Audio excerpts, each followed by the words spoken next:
Good morning, everybody.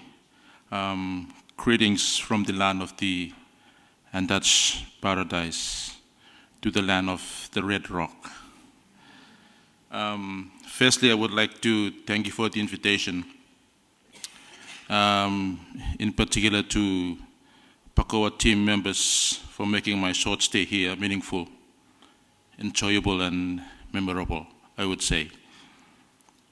Before I would go any further, I would like to sincerely acknowledge the people of this beautiful continent, and also members of the PACOA executive team and the participants from and within the region who are also here as well.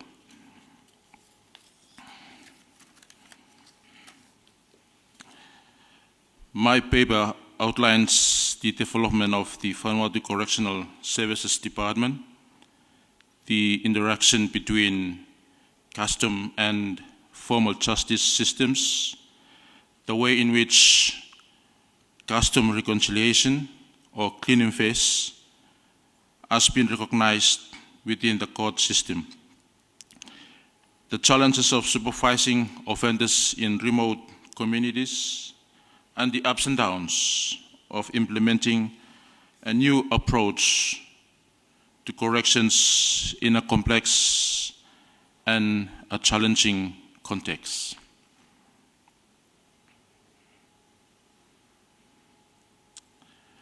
Firstly, I would like to give you a brief outline of Vanuatu. It is an archipelago of 83 islands and is divided into 6 provinces. We have a youthful population of approximately 243,000 that is increasing rapidly. 80% live in rural areas with subsistence agriculture being the most common occupation. Government resources are scarce. There is no state-funded social welfare system. The majority of the population finish school at a primary level. National languages are Bislama, French, and English, and with more than 113 indigenous languages that are still actively spoken today. A brief history of the department. We were colonized by the British and the French, and during the time the prisons were normally run by the police, and we just lately got our independence since 1980, and from that time it was normally run by the police. There were no parole or community-based sentencing. It was in the year 1999 when the Critical Amnesty International report reported that there is no place for prisoners. In 2003, we had a consultation with communities from the NZ8 for establishing a separate department. 2005, a task force was established, and NZ8 commits to draft a legislation. In 2006, legislation was enacted and the department was established, and that's where it was under from the police, and which is now known as Corrective Services. 2007, courts began using community-based sentences and parole provisions enacted. The services we deliver, there are actually 4 main services: the custodial sentencing management, community sentence management, and we provide information and advice to the courts, to the police, on victims, and to the communities, and to the parole board. And also, we also involve in the rehabilitation, reconciliation, and crime prevention.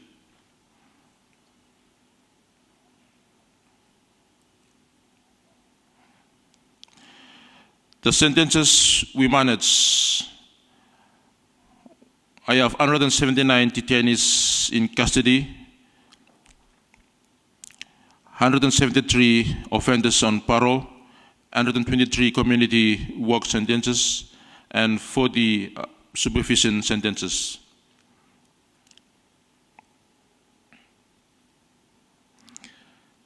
The offense type that we have in Vanuatu, 50% is on the sexual offenses, 16% on person, property 21%, drug 9%, and escape and rescues 2%. Drug is one of the alarming issues at the moment, especially with cannabis that is being grown around the highlands.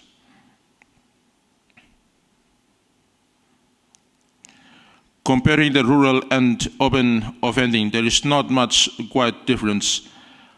Urbanization is resulting in changes for some types of offending, but sexual offending is our main issue to address. And mostly it is the children and the women that are affected. Some lessons we have learned. A strong vision for change and leadership to make the vision happen is critical. The perceptions of the community, media, and stakeholders need to be acknowledged, considered, and engaged. The management basics of resources, standards, and staff can never be neglected. Keep trying new things. One size does not fit all. Working with other government agencies, we should all be on the same side. Seek support, be open to the international context while maintaining a firm focus and local context.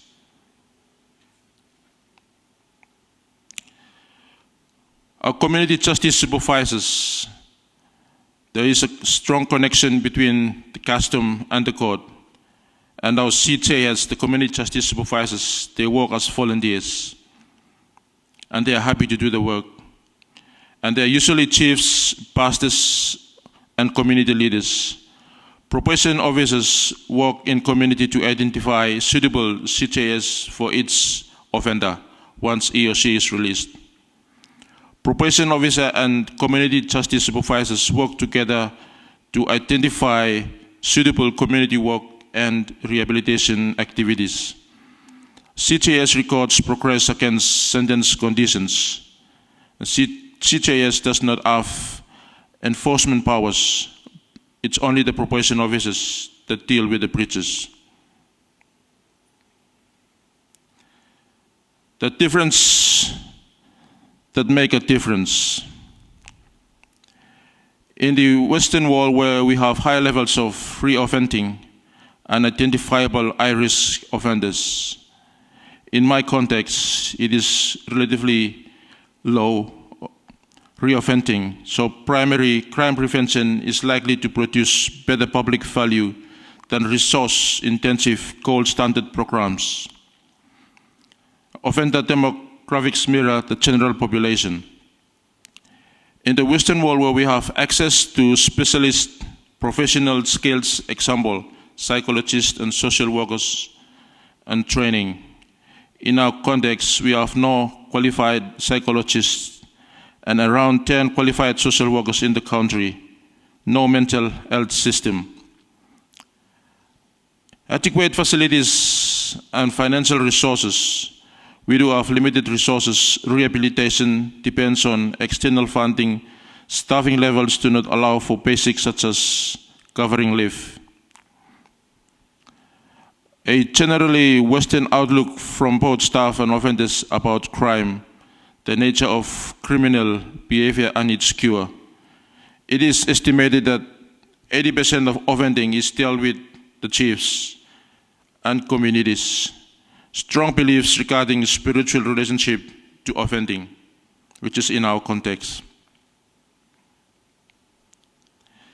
The differences that don't make a difference. Corrections professionals need to understand that what is required of them and why is required. A focus on the professional nature of relationship between offenders and staff, and I think this is also important. A focus on public safety and public value. Both offenders and the public should expect value from the work.